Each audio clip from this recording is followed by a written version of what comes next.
कथा रूपी गंगा भी भगवान शिव से निकली हैं और जो गंगा वास्तव में है वो गंगा भी शिव जी की जटा से ही गई है। कलकल नाद करती हुई गंगा जी आई थी, भगवान शिव ने अपनी जटा में समा लिया था और बाद में निवेदन करने पर गंगा जी को अपनी जटाओं से मुक्त किया था। तो ध्यान देना प्यारे, कलयुग में गंगा मैया की भी बड़ी महत्ता है, बहुत महत्ता है। माइक कल जैसा सेट नहीं, या तो बेस कम कर दो, बेस कम करके देखो। कुल मिला के गंगा का बहुत महत्व है। गंगा मैया तीनों देवताओं के पास में है, ब्रह्मा के पास में भी है, विष्णु जी के पास में भी है, शिव जी के पास भी है। अब आप कहेंगे ब्रह्मा जी के पास तो हमने देखा ही नहीं है गंगा जी, पर है ब्रह्मा के कमंडल में गंगा है।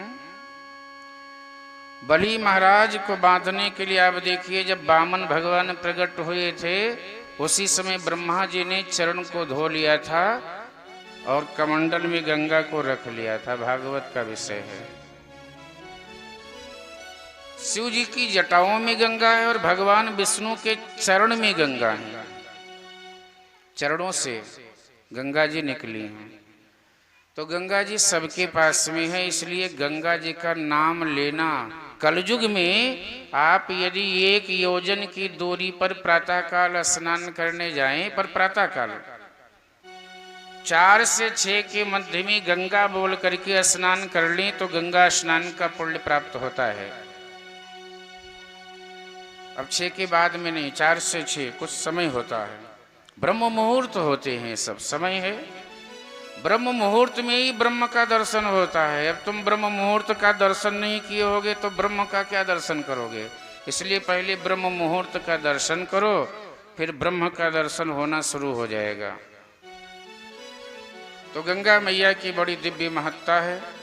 कथा भी गंगा है, भगवान शिव के हृदय से निकली है। ये कथा रूपी गंगा शिव जी के हृदय से उत्पन्न हुई है और यह गंगा जिसमें हम स्नान करते हैं, ये गंगा भगवान शिव की जटा से उत्पन्न हुई है।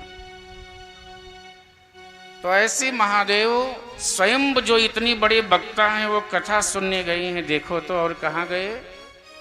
धर्म पत्नी के संग में गए हैं। वो श्रोता बड़भागी होते हैं जो अपनी पत्नी के संग जाते हैं कथा सुनने। और ना भी पत्नी आए तो मैंने कल भी कहा था, कोई फर्क नहीं पड़ता, आओ चाहे ना आए, 1 आ जाओ बहुत है, 2 में से 1 भी चलेगा। तो बोले संग सती जग जननी भवानी, संग सती जग जननी भवानी, जय जय पूजे रे से अखिलेश्वर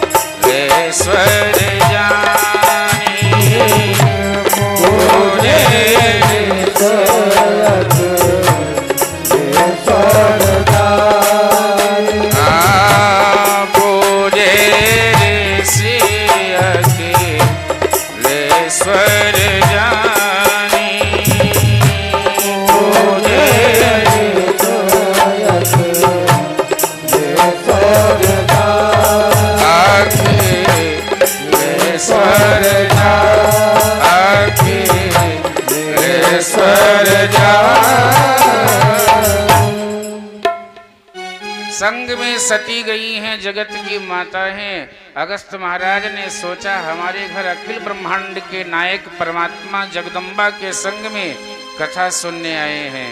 सोचो तो कथा की कितनी महिमा है कि भगवान शिव और सती को कथा सुनने की क्या जरूरत है?